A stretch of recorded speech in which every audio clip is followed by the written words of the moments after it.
Lo único que tenemos seguro quienes estamos vivos es que vamos a morir, por viejos, por enfermedad, por accidente o en el peor de los casos como víctimas de otra persona. Hoy estamos vivos, mañana quién sabe, es cuestión de tiempo. La parca llegará despacio o de repente en alguna de sus múltiples formas y a cada uno le asignará su manera de partir. Vemos la muerte como una enemiga, cuando es algo natural que le pone fin al ciclo vital. Vemos la muerte como el fin, como la destrucción, y resulta que no, que es que lo único seguro que tenemos los seres vivos es la muerte, ¿no? Él es Jaime Arrula Paucar, exmagistrado de la Corte Suprema de Justicia. Su esposa Consuelo Devis Saavedra sufrió un accidente automovilístico que la dejó 14 años en estado de coma, sin que su familia pudiera hacer nada para ayudarle a irse. La ley colombiana no lo permitía y el exmagistrado de la Corte es sobre todo un hombre respetuoso de la ley. Con base en su experiencia personal, el señor Arrula ayudó a impulsar la ley de cuidados paliativos que hoy está vigente en Colombia. Tenía 35 años. Obviamente era un cuerpo joven, lleno de vida, pero se le destruyó el cerebro con el accidente. Entonces quedó en un estado de coma vigilus y obviamente eso alteró todo el desarrollo de una familia. Porque un médico dejar morir a su familiar. Ella es Estela Navarro, una médica especialista en afrontar el fin de la vida dentro de las unidades de cuidados intensivos de los hospitales. En virtud de su oficio, lleva buen tiempo tratando de resolver la pregunta fundamental del ejercicio médico frente a la vida y la muerte. Mi entrevista de bioética, la pregunta fue que usted por qué quiere estudiar bioética, y le dije porque necesito aprender a ver cómo es que uno puede decidir sobre la muerte, porque me parecía muy complejo. Soy estudiante, estudio veterinaria. Y ellas son Camila y Diana. Mira, este es el papá, la mamá, Camila. Hermana y tía de Jacobo, un joven de 20 años que tuvo que pasar 18 meses de su vida en condiciones precarias por un ataque violento del que fue víctima, en una larga agonía que causó mucho desgaste a toda la familia Uribe. Terrible. Verlo ser la persona que él no era y que no quisiera ser. Por favor, o sea, lo que queremos es acabar con esto ya. Esta es mira, aquí también está en la cama. Que la eutanasia es un signo, una solicitud ante un fracaso. Hoy en Infrarrojo nos acercaremos desde distintas perspectivas al dilema ético, médico, jurídico y humano que se nos presenta cuando la vida de un ser querido se degrada y nos corresponde a nosotros pensar por ellos en la posibilidad de una muerte bienhechora. Morir de una buena vez. Bienvenidos.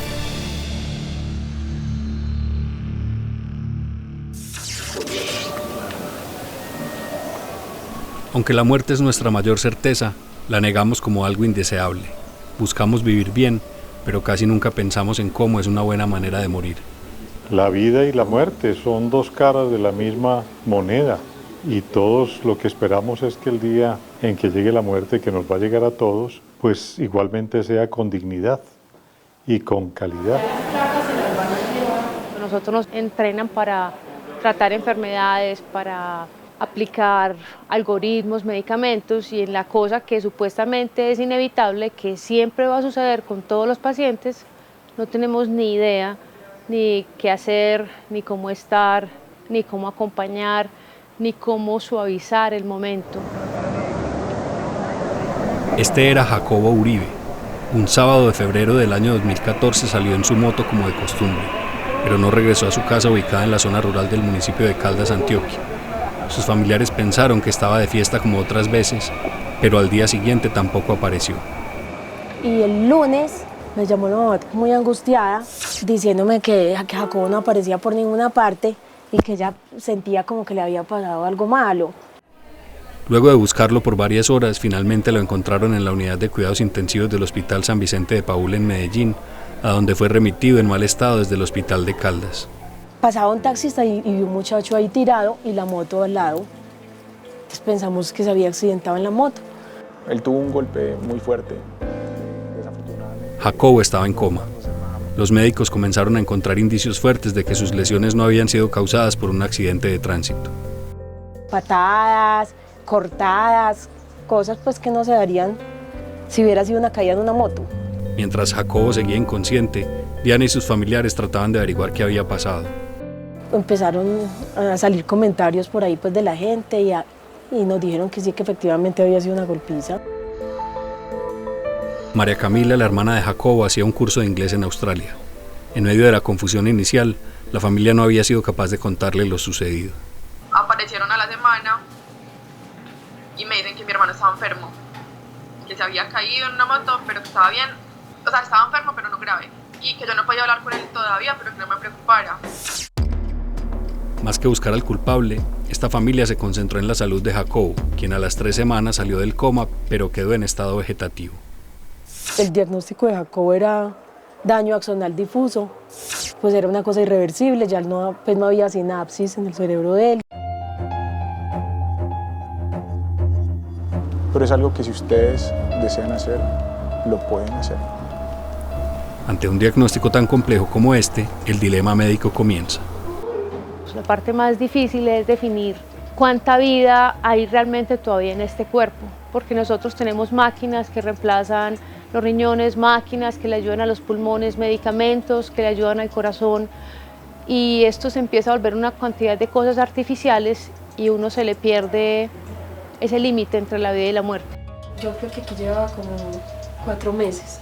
Le hicieron una traqueostomía y también le hicieron una intervención para ponerle pues una sonda gástrica para alimentarlo. Y en ese mes empezaron a prepararnos a nosotros de los cuidados que íbamos a tener que tener con él y a decirnos que la situación de Jacobo no iba a mejorar, que la tendencia es a que empeorara cada día más, porque era una cosa progresiva. Ese es un tatuaje que tenía en la piernita. En una situación tal, los directamente implicados suelen perder la perspectiva de la realidad. Como estaba delgadito cuando salió del colegio. Nadie quiere que una persona del corazón de uno se muera. Y como saben que es posible tener tecnología, entonces lo primero que quieren es continuar manteniendo esa persona viva a toda costa. La mamá, mi mamá, no, esperemos, el amor, los cuidados, yo no sé qué, puede que la situación cambie. A los que más hay que ayudar es a los familiares muchas veces, para que ellos empiecen a entender y aceptar este proceso y lo vean como algo bueno para esa persona y no como una traición dejar morir a alguien, porque se ha creado un fenómeno cultural de que dejaste morir a esa persona y eso traumatiza, eso impacta, eso genera una culpa muy grande. Esta era la vida de Jacobito todos los días, mira. Poco a poco, Jacobo comenzó a deteriorarse. Y empezó a bajar de peso, pues se puso cadavérico. Le daba mucha gripa y mucha cosa, entonces esa vez no fuimos para la clínica porque estaba como con una infección respiratoria. ¿Sí ves las manitos? ¿Cómo se lee? Las manitos le quedaron así. Aquí está gritando, ¿sí ves? Jacobo manifestaba dolor a pesar de que los médicos dudaban de su conexión con el mundo exterior. Y entonces ahí sí empezó como a quejarse. Ya podía emitir como sonidos, entonces era un quejido. Lo único que él hacía era manifestar dolor, con gritos, con gemidos, con unas cosas horribles. Yo me acuerdo que un día yo me vine para acá, la mamá se quedó con él allá, ella me llamó como a las 2 de la mañana, histérica, desesperada, diciéndome que le habían dicho que de pronto Jacobo se moría esa noche. Y el médico siente que su deber es hacer el mejor tratamiento para esa enfermedad, por más costoso, por más complejo que sea. La familia siente que lo que se debe hacer es que esta persona se le debe proveer todo lo posible para continuar con vida, y en un momento caen en esa trampa, donde este proceso de supuestamente luchar contra una enfermedad se vuelve una lucha contra la realidad. Y eso no es una vida para nadie. En la familia de Diana hay médicos que les habían advertido de las dificultades que vendrían. Ellos tal vez eran los únicos que estaban claros en la gravedad de la situación. Ellos nos habían dicho pues, que el diagnóstico de Jacobo era terrible, que lo que venía era horroroso, ver a un muchacho de 20 años en esas condiciones, que si esa era la vida que Jacobo hubiera querido tener. O sea, que si Jacobo estuviera bien y pudiera manifestarse, ¿él qué diría? ¿Él qué pensaría? Cuando las personas entienden que en vez de hacer algo bueno por él, lo que están haciendo es generándole más sufrimiento, desaparece la culpa. Pero mientras está todo ese discurso externo de que usted le va a fallar a esa persona, usted lo va a dejar morir, tenemos problemas. Que podrían pasar años para que sus órganos empezaran a deteriorarse y él encerrado pues como en esa prisión de ese cuerpo y viviendo, o sea, lo mejor que le podría pasar a él es que se muriera. Hay un punto hasta donde los mismos médicos decimos, venga, eso no tiene sentido. Y aún así existe esa presión social de que si a uno se le muere un paciente como médico, eso fue un fracaso, eso fue un error. Decir, no, yo soy el que va a parar, yo soy el que digo, ya basta, ya es suficiente, implica posiblemente una necesidad de confrontar a las personas con esa realidad y ese no es un proceso emocionalmente fácil para nadie. Y uno sabe que estas personas van a tener una respuesta emocional muchas veces muy fuerte. A veces no, a veces lo tienen más claro que uno. Desafortunadamente no logramos hacer nada más por él. Pero vos que tenés ese vínculo y ese afecto y esa cosa y ese apego, sobre todo, que yo creo que es lo que evita más que uno tome decisiones como acertadas, es eso. En ese momento nos pareció como hasta descarado ese comentario. El problema es el costo y el desgaste personal y emocional. Vivir simplemente alrededor de una enfermedad y ver que la vida se les volvió una enfermedad. Todo alrededor de esto desgasta familias, pacientes, desgasta sistemas. Yo quisiera mostrarte un video. Después de un corte volveremos con el desenlace de esta historia. Estamos en Infrarrojo, ya regresamos.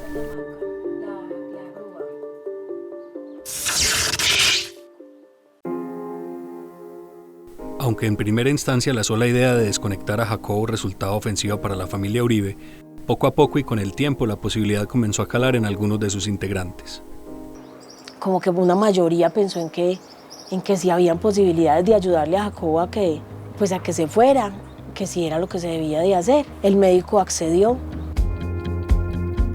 Pero ¿qué tan facultados están los médicos para suspender los tratamientos o ayudar a una persona a morir naturalmente? Eso en Colombia, tradicionalmente, en nuestro sistema penal, era un delito. La Corte Constitucional, por allá en el año 97, en una sentencia muy discutida, consideró que eso había que revisarlo y que eso no debía criminalizarse. Entonces aparece la ley Consuelo Davis, que es de cuidados paliativos, no solamente para los pacientes terminales, o sea, lo que uno se imagina el cáncer, pues que es generalmente los que van a cuidados paliativos, sino para los pacientes con enfermedades crónicas, degenerativas, irreversibles, o sea, pacientes cuya enfermedad afecta severamente la calidad de vida, que no implica que directamente se tengan que morir por esto, pero que es justo que se les permita morir de una manera natural, tranquilos, y que los médicos sientan que no va a pasar nada desde el punto de vista legal. La familia estaba cerca de una decisión concertada para ayudarle a Jacobo a terminar con el sufrimiento. Dijimos, bueno, vamos a interrumpirle los medicamentos. Cuando la situación de Jacobo se puso más aguda, la familia no tuvo de otra que contarle a Camila lo que estaba pasando. Me llamaron y me dijeron, Cami, Jacobo se está muriendo, tenés que venir hoy. Ese día cambié el tiquete y me vine por la noche como una loca. El sufrimiento muchas veces no es solamente el dolor que uno se imagina, es toda la angustia, todo el proceso moral, psicológico que vive una persona en esos momentos. Eso también necesita mucha ayuda, y es una ayuda que, a diferencia de las intervenciones que estamos hablando ahorita, en cuanto a costos, es, digamos, muy barata, por decirlo de alguna manera, porque no necesito tecnología, necesito simplemente una persona que hable con otra persona. Entonces toda la familia nos reunimos en la clínica como bueno, pues es lo que se decidió y se esperaba, era que seguramente pues se iba a morir. Jacobo mal, y Cami llegó y Jacobo empezó a recuperarse. Solito combatió la infección sin antibiótico y la morfina ya no le hacía efecto, entonces el médico decidió pararle el tratamiento. Y nosotros dijimos, ¿qué? O sea, aquí está, él nos está diciendo algo, o aquí qué está pasando, o este no es el momento de él.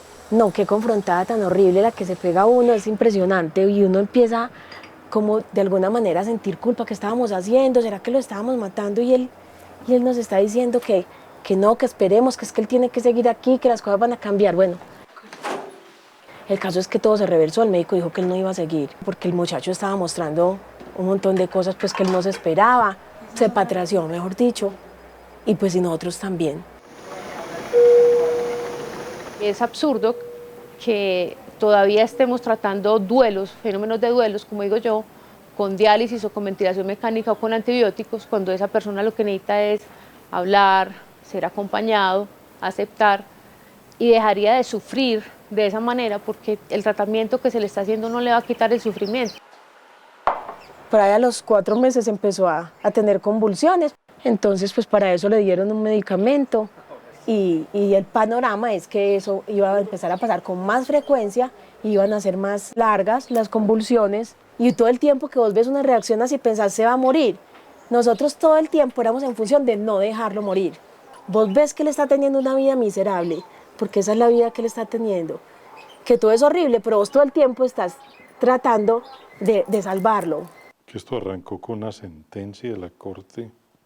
Mi esposa, Consuelo Davis, cuando falleció, yo estaba de presidente de la Corte Suprema de Justicia y digamos que esto puso a mirar un poco al país, que se acercó al caso, a ver que eso sí era necesario regularlo.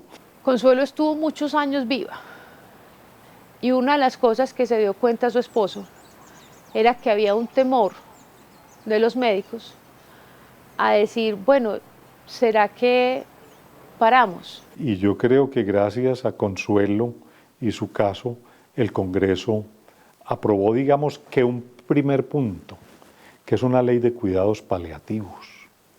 El derecho que tienen los pacientes, su familia, a que no le hagan procedimientos heroicos, procedimientos que no conducen a nada, que no van a prolongar la vida, sino que van a prolongar es la agonía del paciente. Desafortunadamente no logramos hacer nada más por él. Ustedes sí saben que lo que Jacobo tiene. Sí, claro. ¿Y ustedes por qué no dejan de rescatarlo? Y entonces lo matamos. No es que lo maten, pero no lo rescaten. Siempre estaban las esperanzas de que no, si Jacobo se despierta, y tantas historias de gente que ha estado en coma se despiertan, están bien. Para mi mamá ese tema era, o sea, no se le podía mencionar. Mi papá y algunos tíos fueron desde el principio como los de, si hay que dejarlo ir, ayudémosle. Pero para el resto era un tema como que era tocado así muy delicadamente. Vino una resolución del Ministerio de Salud reglamentando el derecho a morir dignamente. Ya no es cuidados paliativos, sino para que le administren a alguien un medicamento que en una forma no indolora y sin sufrimiento le permita terminar con su vida. A Cami le empezó como a calar eso.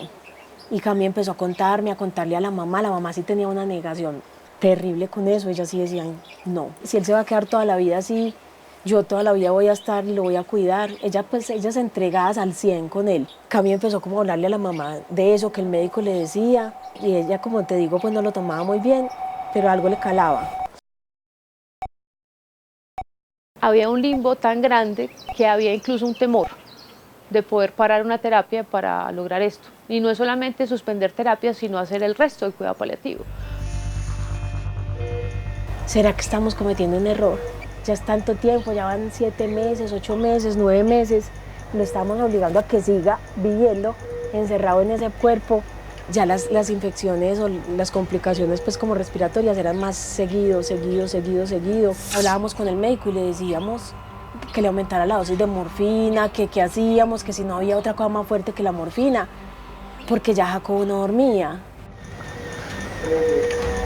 Utilizar esos procedimientos terapéuticos en una forma encarnizada con un paciente que ya en su cuerpo, el accidente que sufrió, los problemas que tiene, no le dan un pronóstico positivo. Incluso en medicina ya tiene su propia palabra que es encarnizamiento terapéutico. Encarnizamiento, o sea, cuando yo me ensaño para mantener a esa persona viva. Ahí es cuando uno empieza a preguntarse, pues ¿esto qué sentido tiene? Así nos podemos quedar toda la vida, porque es que esa era la cosa, como Jacobo estaba en estado vegetativo, todo lo que pasara con él era decisión de nosotros. Eso que porque hasta que deje de respirar hay esperanza, eso no es cierto. Hay muchas veces que ya no hay esperanza. No, la cosa se fue poniendo muy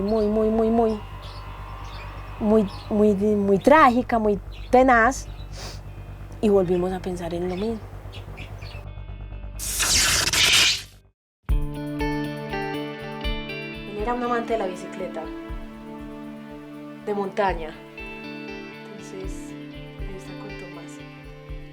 Antes de tomar la decisión de dejar ir a Jacobo, de ayudarle a no sufrir más, pasaron dos cosas. Mi mamá encontró a un señor en Medellín que tenía el hijo igual, en el mismo estado que mi hermano. No sabemos bien qué pasó, pero se murió el niño, el hijo, y el señor se suicidó. Entonces eso fue como un detonante, como, ¿qué va a pasar con nosotros? Entonces ahí se empezó a pensar la idea ya entre más personas de la familia, pero mi mamá se quedaba muy negada, mi mamá no era capaz. Aquí está gritando, ¿sí ves? Ella estaba vuelta y me decía, ¿yo qué estoy haciendo? Yo soy la que me he opuesto todo el tiempo a que Jacobo se vaya, yo soy la que lo estoy reteniendo, ¿yo qué le estoy haciendo a mi hijo? Pero yo creo que esa situación de esa familia la impactó mucho a ella y la ayudó como a empezar a ver las cosas de otra manera y a tomar la decisión de ayudarle a Jacobo a que se fuera, de no retenerlo más. Yo dije, no más. Llamé a mi mamá y le expliqué, le conté, le dije, mami, si estas personas que están bien, por lo menos físicamente, pueden tomar la decisión de que no quieren estar acá, nosotros tenemos la obligación de ayudar a Jacobo. Ellas preguntaban, pero ¿y cómo lo haríamos? Pues ¿cómo le vamos a ayudar? Es que entonces lo matamos, porque eso es lo que uno piensa siempre, entonces le va a quitar la vida yo. Y ellos pues le decían, no es eso, la camita a veces ni le vas a suministrar nada para que él pum, llegue y se muera. No, lo que vamos a hacer entonces es lo que te decía tanto el médico de emergencia, vamos a dejar de rescatar a Jacobo. Pues sí, que ellas dos decidieron pues como que sí, pues hablaron con nosotros, nos contaron la historia y lo que se iba a hacer era que se le iba a empezar a suministrar más morfina y a no dársele más medicamentos para la infección respiratoria. Era un pecado seguir dejándolo sufrir, porque nos han explicado que Jacobo se podía envejecer en esa cama. Mi hermano tenía 20 años. Entonces mi mamá se llamó, Cami, listo, hagámoslo. Se pensó que eso era un proceso pues por ahí de un mes, ¿cierto? Porque eso se iba dando pues como de manera pasiva. Empezó a darse como más rápido. Más rápido es que en esa semana empezamos a notar un cambio en él y es que pues uno lo veía como más débil, se pasaba más tiempo como dormido. Esa noche fue mi hermano a amanecer con él. Y creo que la noche fue terrible, ahogado toda la noche tuvieron que aspirarlo. Mi mamá se fue en la madrugada, mi tío también. Yo me quedé en mi casa con dos primas que vinieron a ayudarme, pero ese día a mí me había ido toda mi fortaleza. Yo ya no entendía qué estaba haciendo. Él se levantó con mucha fiebre, muchísimo. Y a mí como que se me olvidó lo que yo me había propuesto hacerle y lo bañé. Le bajé la fiebre con el baño y lo aspiré, que tampoco se podía aspirar. Y lo dejé bien. En ese momento entra mi tía, Diana. En el momento que yo llegué, Jacobo estaba gritando, la otra primita estaba por ahí, Cami estaba llorando, desesperada y metiéndole esa sonda y aspirándolo. Y yo no recuerdo qué era lo que le estaba dando, que yo le dije, Cami, entonces. Me cogió la mano y me dijo, Cami, Jacobo se está muriendo. Tío, pero es que mira cómo está, no sé qué. Ella me explicó, yo creo que me enojé. Y yo, muñeca, pero entonces, ¿la vamos a ayudar? ¿No la vamos a ayudar? Y sí, pero como te digo, para ella que es la hermana y para la mamá eso debía ser supremamente difícil. No le iba a dejar ir en paz, yo ya me di cuenta que no iba a ser capaz y tenía que ir a mi universidad.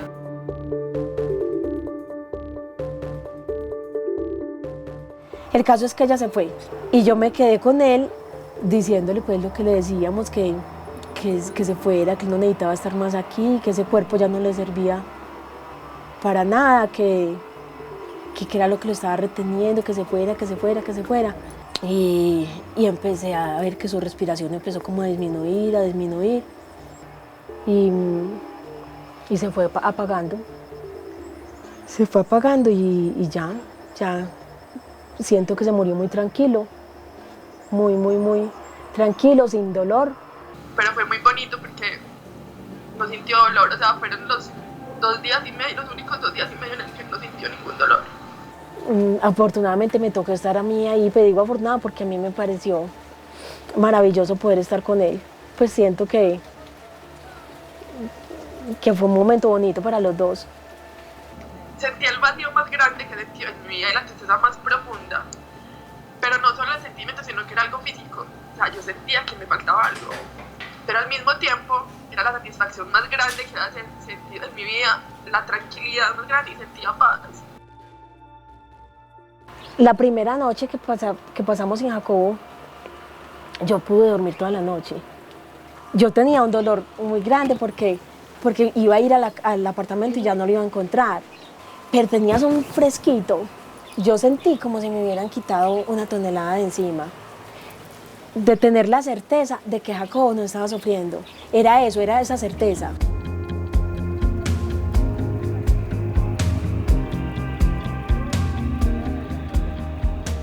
Está libre, porque él siempre fue un espíritu libre, un alma libre, deportista, con energía, súper activo.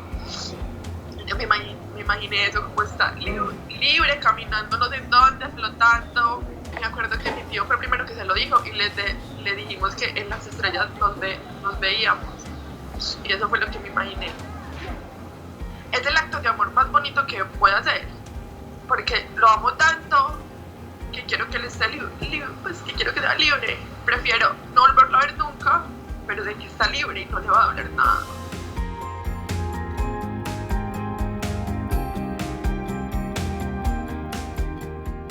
La gente se opone a estas leyes, incluso a la de cuidados paliativos. Recordémosle a los ciudadanos, no es obligatorio. El que quiera afrontar su momento final estoicamente y afrontando el dolor, lo puede hacer, correcto. Pero el que no quiera hacer eso, tiene también, como el otro tiene esa libertad, también tiene la libertad de ponerle fin a esos padecimientos. Yo estoy completamente convencida de que lo que hicimos fue un acto de amor, y lo volvería a hacer. Si hay alguna persona que está en la situación en la que nosotros estuvimos y quiere hacer esto y tiene miedo o siente que no va a ser capaz con las consecuencias emocionales que uno tiene después de, yo espero que eso les ayude y lo puedan hacer, porque es muy duro. Yo no soy la misma persona que era hace 1 año y medio que pasó eso, y espero que esto le pueda cambiar el mundo, así sea a una persona, pero que le pueda cambiar el mundo a alguien.